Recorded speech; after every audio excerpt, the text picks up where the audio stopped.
আমার প্রিয় ভাইয়েরা, আল্লাহ রাব্বুল আলামিনের সাহায্য যারা পেয়েছিলেন, যেই সমস্ত ঈমানদারেরা আল্লাহ পাকের সাহায্য পেয়েছিলেন, তার একটা দৃষ্টান্ত কি আমি আপনাদের সামনে উপস্থাপন করব। একটু বলেন, তাহলে পিছনে যারা আছেন একটু সামনে আগে আসেন। বুঝতেছি যে আপনারা একটু ফাঁক ফাঁক হয়ে পড়ছেন, গরম তো এই জন্য। তারপরও যদি সুযোগ হয় একটু সামনে চলে আসেন। আমার প্রিয় ভাইয়েরা, আল্লাহ পাকের উপর যারা ভরসা করেছেন তাদের মধ্যে ছিলেন হযরত ইউনূস আলাইহিস সালাতু ওয়াস সালাম। কি নাম বললাম? হযরত ইউনূস আলাইহিস সালাতু ওয়াস সালাম। মাছ তাকে গিলে ফেলেছে। মাছের পেটের অন্ধকার, রাত্রির অন্ধকার, পানির তলদেশের অন্ধকার। একদিন দুই দিন নয়, 40 দিন পার হয়ে যায়, তিনি বের হতে পারছেন না। তিনি যখন চিন্তা করলেন আর মনে হয় বের হতে পারবো না, তখন তিনি একটা ডাক দিলেন। যারা পারেন আমার সাথে পড়েন, লা ইলাহা ইল্লা আনতা সুবহানাকা ইন্নী কুনতু মিনাজ জালিমিন। তিনি বললেন, আল্লাহ তুমি ছাড়া কোনো ইলাহা নাই, মাবুদ নাই, হায়াত দেওয়ার মালিক কেউ নাই, মারনেওয়ালাও কেউ নেই, আছে নাকি? তুমি ছাড়া কেউ নেই। আমি জুলুম করেছি, অন্যায় করেছি, আল্লাহ তুমি আমারে বাঁচাও। আল্লাহ তাআলা যেন বলতে চাইলেন, ইউনূস রে, ইউনূস তুই যে ডাকটা দিলি, তোর বাবাকে ডাক দিস নাই, তোর মাকে ডাক দিলি না, তোর শ্বশুর বাড়ির কাউকে ডাক দিলি না, তোর দেশের গোয়েন্দারা জানেও না তুই যে আমার ডাকটা দিলি। আমি আরশে আজিমের মধ্যে থেকে তোর ডাকটা শুনলাম যখন, সাথে সাথে আমি আল্লাহ তোর জন্য জবাব দিয়ে দিলাম। তখন কি জবাব দিল? যারা পারেন পড়েন, ফাস্তাজাবনা লাহু ওয়া নাজাইনাহু মিনাল গাম্মি ওয়া কাযালিকা নুনজিল মুমিনিন। আল্লাহ বলে দিলেন, আমি মাছের পেটের মধ্যে বেদনার সৃষ্টি করে দিলাম। প্রিয় বন্ধুগণ, আপনারা বলেন যে মাছ এই হযরত ইউনূস আলাইহিস সালাতু ওয়াস সালামকে খেয়ে 40 দিন পার হয়ে যায়, হজম করতে পারে না। আপনাদের বাগের হাটে কেউ যদি কোনো খাবার খাওয়ার পরে যদি হজম না হয়, তাহলে কি বলেন আপনারা? কি বলেন? বদ হজম। তাহলে বদ হজম হলে কি করা লাগে? কথা কথা ভূমি করা লাগে। বদ হজম হলে কি করা লাগে? ইমাম সাহেব হুজুর কইতাছে, কই ভূমি করা লাগে। যদি ভূমি না আসে, ওই যে ওই জায়গায় আঙ্গুল দেখাইতেছে, কই মুখের ভিতরে আঙ্গুল দিয়ে বলে ভূমি করা লাগে। ভূমি না আঙ্গুল দিয়ে ভূমি করা লাগে। দেখছেন, কই আঙ্গুল দিয়ে ভূমি করা লাগে। আচ্ছা ঠিক আছে, আঙ্গুল দিয়ে। তাইলে আঙ্গুল দিয়ে ভূমি করা লাগে, তার মানে যদি কোনো একটা খাবার গ্রহণ করার পর হজম না হয়, তাহলে আঙ্গুল দিয়ে হইলেও ভূমি করে ফালাই দিতে হয়, তাই তো? মাছ চিন্তা করলো, আরে কতদিন হলো খেয়েছি, এটা হজম হয় না, এটা কি হলো? কথা করে, এটা কি হলো? বদ হজম। এবার মাছ চিন্তা করতে লাগলো, তাহলে তো যেহেতু বদ হজম, এটা ভূমি করে ফেলে দিতে হবে। মাছ চলে গেল সাগরের কিনারায়। সাগরের কিনারায় গিয়ে হযরত ইউনূস আলাইহিস সালাতু ওয়াস সালামকে ভূমি করে ফেলে দিলেন। সুবহানাল্লাহ কইতেন না? তিনিও বেঁচে গেলেন। এবার বুঝে থাকলে বলুন, হযরত ইউনূস আলাইহিস সালাতু ওয়াস সালাম ভরসা করেছেন কার উপর? সাহায্য করেছেন কে? হযরত ইউসুফ আলাইহিস সালাতু ওয়াস সালাম। হযরত ইউসুফ আলাইহিস সালাতু ওয়াস সালাম কে, আমার প্রিয় বন্ধুগণ, হযরত ইউসুফ আলাইহিস সালাতু ওয়াস সালামকে এরকম ভাবে জুলেখা ধরে নিয়ে গেল। কে নিয়ে গেল? একটু জোরে বলেন তো, কে নিল? জুলেখা ধরে নিয়ে গেল, এমন একটা ঘরের মধ্যে বন্দী করলো, যার যে ঘরটা ছিল 7ম তালা, এবং তার 10টা 12টা গেট ছিল, যার সবগুলো গেট পিছন থেকে বন্ধ করে দেওয়া হলো। তাফসীরে খাজান থেকে শোনাচ্ছি, জুলেখা সবগুলো দরজা বন্ধ করে দিয়েছে, সবগুলো গেট লক করে দিয়েছে। ইউসুফ আলাইহিস সালাতু ওয়াস সালাম তিনি যখন চোখ খুলে দিক সেদিক তাকায়, চতুর্দিকে শুধু নেকেড নারী পুরুষের ছবি দেখতে পায়। তিনি তো আল্লাহ পাকের পয়গম্বর, তিনি কি এই ছবিগুলো কি তিনি চোখ বড় করে তারপরে দেখবেন নাকি? কথা কথা, চোখ বড় করে তিনি দেখবেন? হযরত ইউসুফ আলাইহিস সালাতু ওয়াস সালাম এই দৃশ্য দেখে তিনি তার মাথাকে নিম্নগামী করে রাখলেন, নিচু করে রাখলেন। জুলেখা দেখলো মৌলবী মাথা নিচু করে বসে আছে। জুলেখা মনে মনে কয়, মনে বড় জ্বালা পাঞ্জাবিওয়ালা, মনে বড় জ্বালা পাঞ্জাবিওয়ালা। এই পাঞ্জাবিওয়ালারে ধরে নিয়ে আসলাম মনের খায়েশ নিবারণ করার জন্য, একটু আনন্দ ফুর্তি করার জন্য। কিন্তু মৌলবী আমার দিকে তাকায় না, চায় না, মৌলবী নিচের দিকে তাকিয়ে আছে। এবার জুলেখা তার শরীর থেকে একটা একটা করে যখন বস্ত্র খুলতে লাগলো, হযরত ইউসুফ আলাইহিস সালাতু ওয়াস সালাম তিনি যখন বুঝতে পারলেন, তিনি একটা ডাক দিলেন। ডাকটা কি? তিনি বলতেছেন, ইউসুফ আলাইহিস সালাতু ওয়াস সালাম বলেন, ইন্নী আখাফুল্লাহ রাব্বাল আলামিন।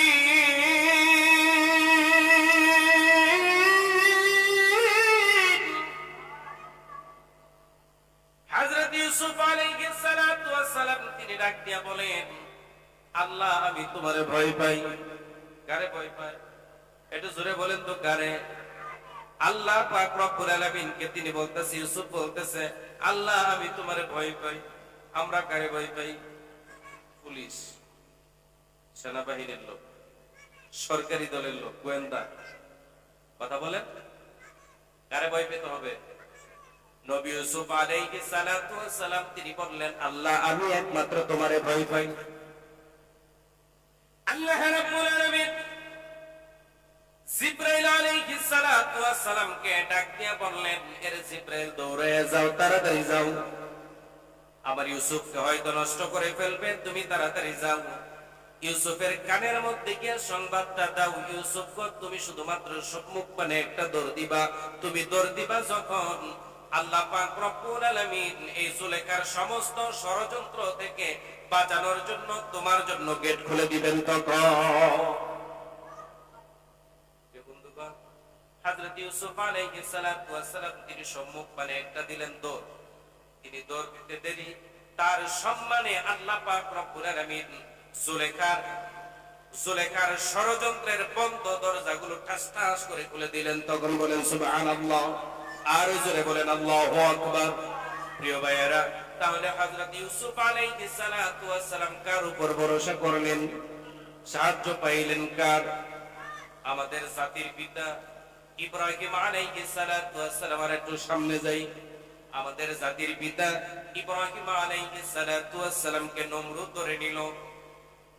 নমরুদ 6 মাস লাগায়া বিশাল অগ্নিকুণ্ড সাজালো, কেরোসিন, পেট্রোল, ডিজেল, লাকড়ি ইত্যাদি সব ঢেলে দিয়ে বিশাল একটা অগ্নিকুণ্ড সাজালো। তার মধ্যে আমাদের জাতির পিতা ইব্রাহিম আলাইহিস সালাতু ওয়াস সালামকে ফেলে দিল। আমাদের জাতির পিতা ইব্রাহিম আলাইহিস সালাতু ওয়াস সালাম এই অগ্নিকুণ্ডের মধ্যে পড়ে আছেন, আর 7 দিন হয়ে যায়। 7 দিন পার, কয়দিন? 7 দিন পার হয়ে যায়, কিন্তু তার শরীর থেকে একটা পশমও পড়ে না। এত বিশাল আগুন, আগুনের মধ্যে তিনি পড়ে আছেন, কিন্তু তার শরীর থেকে একটা পশমও পড়ে না। সুবহানাল্লাহ বলেন না? আরো জোরে করুন আল্লাহু আকবার।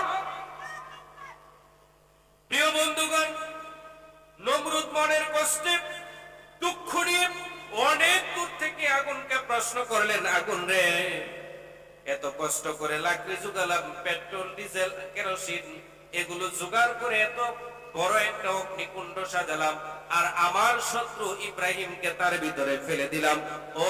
ও আগুন, তুই দেখি আমার শত্রু ইব্রাহিমের শরীরের একটা পশম এখনো জ্বালাতে পারছিস না, তাহলে কি তোর জ্বালানোর ক্ষমতা, পোড়ানোর ক্ষমতা কি শেষ হয়ে গেল নাকি?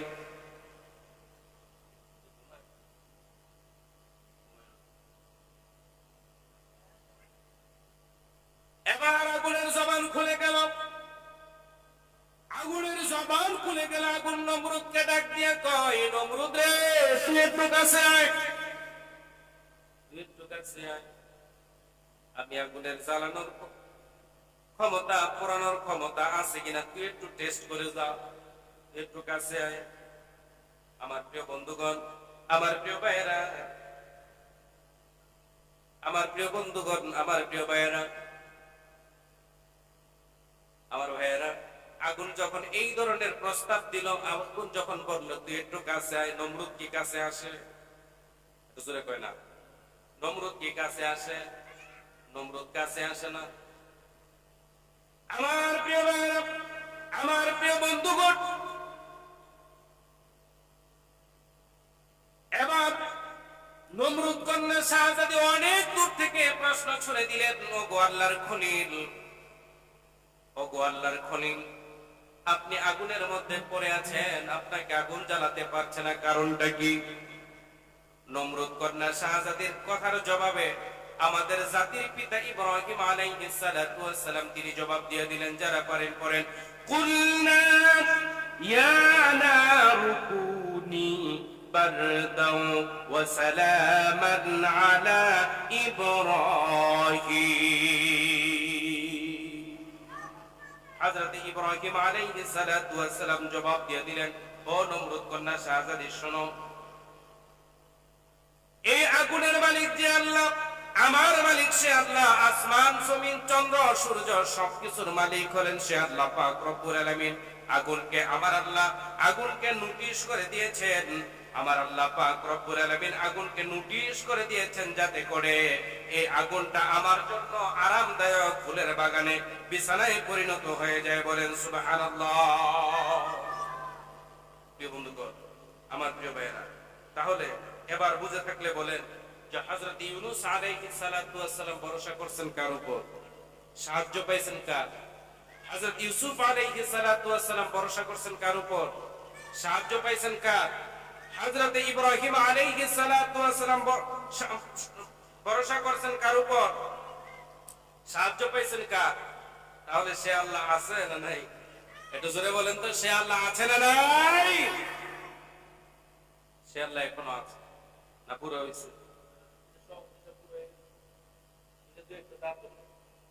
আল্লাহ পাকের কিরকম যে বুড়ো হয়েছে, কয়েকটা দাঁত পড়ছে, চোখে ঝাপসা দেখে শক্তি কমছে, এরকম না। যেমন ছিলেন তেমনি আছেন, এমনই থাকবেন, যার কোনো ক্ষয় নাই, যার কোনো নিদ্রা নাই, যার কোনো তন্দ্রা নাই, যিনি ক্লান্ত হন না। কথা বলেন না, ঠিক কিনা? কিন্তু আমার আপনার ঈমান নবী ইউসুফের মতো হয় না, আমার আপনার ঈমান নবী ইউনূস আলাইহিস সালাতু ওয়াস সালামের মতো না, আমার আপনার ঈমান নবী ইব্রাহিম আলাইহিস সালাতু ওয়াস সালামের মতো না।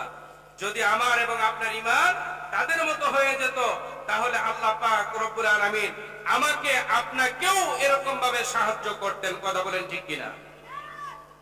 বন্ধুগণ, সত্যিকারের এই সোনার বাংলাদেশ যদি আপনারা গড়তে চান, এই বাংলাদেশটাকে যদি সোনার বাংলাদেশ হিসেবে গড়তে চান, তাহলে এই মাদক মুক্ত, সন্ত্রাস মুক্ত, দুর্নীতি মুক্ত, চাঁদাবাজ মুক্ত, ধর্ষণ মুক্ত বাংলাদেশ যদি গড়তে চান, তাহলে মানুষের তৈরি করা সমস্ত মতাদর্শকে ফেলে দিয়ে আল্লাহ পাক রব্বুল আলামিনের দেওয়া এই সংবিধানকে বুকে তুলে নিতে হবে। কথা বলেন ঠিক কিনা? যদি নিতে পারেন, তাহলেই শুধুমাত্র আল্লাহ পাক রব্বুল আলামিনের সাহায্য আপনারাও পাবেন, আমরাও পাবো। কথা বলেন ঠিক কিনা? আমার প্রিয় বন্ধুগণ, আমার প্রিয় ভাইয়েরা, আল্লাহ তাআলা তারপরে বলে দিলেন, অনুনাজ্জিলু মিনাল কুরআনি মা হুয়া শিফাউন ওয়া রাহমাতান লিল মুমিনিন ওয়া লা ইয়ালিদুজ যালিমিনা ইল্লা খাসারা। আল্লাহ রাব্বুল আলামিন বলে দিলেন, ও মুমিনেরা শোনো শোনো, আমি আল্লাহ তাআলা তোমাদেরকে যে কুরআনুল কারীমটা দিলাম, এই কুরআনুল কারীমটা হলো তোমাদের জন্য মহা আরোগ্য ঔষধ, মহা আরোগ্য ঔষধ। এই কুরআনুল কারীমকে যদি তোমরা মেনে চলো, আল্লাহ তাআলা বলে দিলেন এই কুরআনুল কারীম তোমাদের জন্য মহা আরোগ্য ঔষধ। তার মানে আল্লাহ তাআলা বলে দিলেন এই কোরআনকে যারা ব্যক্তিতে, পরিবারে, সমাজে, রাষ্ট্রে, রাজনীতি, অর্থনীতি, আইন, আদালত, কোর্ট কাছারি, ব্যবসা বাণিজ্য, চাকরি বাকরি সব জায়গায় যারা এই কুরআনুল কারীমকে মেনে চলবে, এই কুরআনুল কারীমটা হবে তাদের জন্য রহমত। একটু জোরে বলেন, তাদের জন্য কি হবে? রহমত। আর যারা এই কুরআনুল কারীম যারা নাকি নিজেদের ব্যক্তিতে, পরিবারে, সমাজে, রাষ্ট্রে, রাজনীতি, অর্থনীতি, আইন, আদালত, কোর্ট কাছারি, ব্যবসা বাণিজ্য, চাকরি বাকরি কোথাও যারা নাকি আল্লাহ পাকের এই কুরআনুল কারীমকে মেনে নিবে না, আল্লাহ তাআলা বলে দিলেন ওয়ালা ইয়ালিদুজ জালিমিনা ইল্লা খাসারা, এই কোরআনটা হবে তাদের জন্য মহাবিপদ। যারা মানবে তাদের জন্য রহমত, যারা এই কুরআনুল কারীমকে মানবে না তাদের জন্য কি? মহাবিপদ। জোরে বলেন কি? যারা মানবে তাদের জন্য রহমত, যারা মানবে না তাদের জন্য মহাবিপদ। কিরকম রহমত? একটা হাদিস আছে, ইমাম সাহেব হুজুর আপনাদেরকে রমজানে শোনাইছে, যে ব্যক্তি রোজা রাখবে এবং কোরআন তেলাওয়াত করবে, এই রোজা এবং কুরআনুল কারীমের তেলাওয়াত, কোরআনের উপরে যারা আমল করছে ওই ব্যক্তির জন্য সুপারিশ করবে। করবে না হুজুর? সুপারিশ করবে, এবং তার সুপারিশ গ্রহণ করে, কোরআনের সুপারিশ গ্রহণ করে আল্লাহ তাআলা তাকে জান্নাতে পৌঁছায় দিবে। সুবহানাল্লাহ। আর যারা কুরআনুল কারীমকে মানবে না, এই কুরআনুল কারীম তার বিপক্ষে আল্লাহ পাকের সামনে আল্লাহ পাকের কাছে মামলা দায়ের করবে। কথা কি বোঝা গেল? যারা মানবে তাদের জন্য কুরআনুল কারীম সুপারিশ করে আল্লাহর জান্নাতে পৌঁছে দিবে। আর যারা কুরআনুল কারীমকে তাদের ব্যক্তিতে, পরিবারে, সমাজে, রাষ্ট্রে, রাজনীতি, অর্থনীতি, আইন, আদালত, কোর্ট কাছারি, ব্যবসা বাণিজ্য, চাকরি বাকরি কোথাও যারা আল্লাহ পাকের এই কুরআনুল কারীমকে মানবে না, আমার প্রিয় বন্ধুগণ, এই কুরআনুল কারীম তাদের বিরুদ্ধে মামলা দায়ের করবে।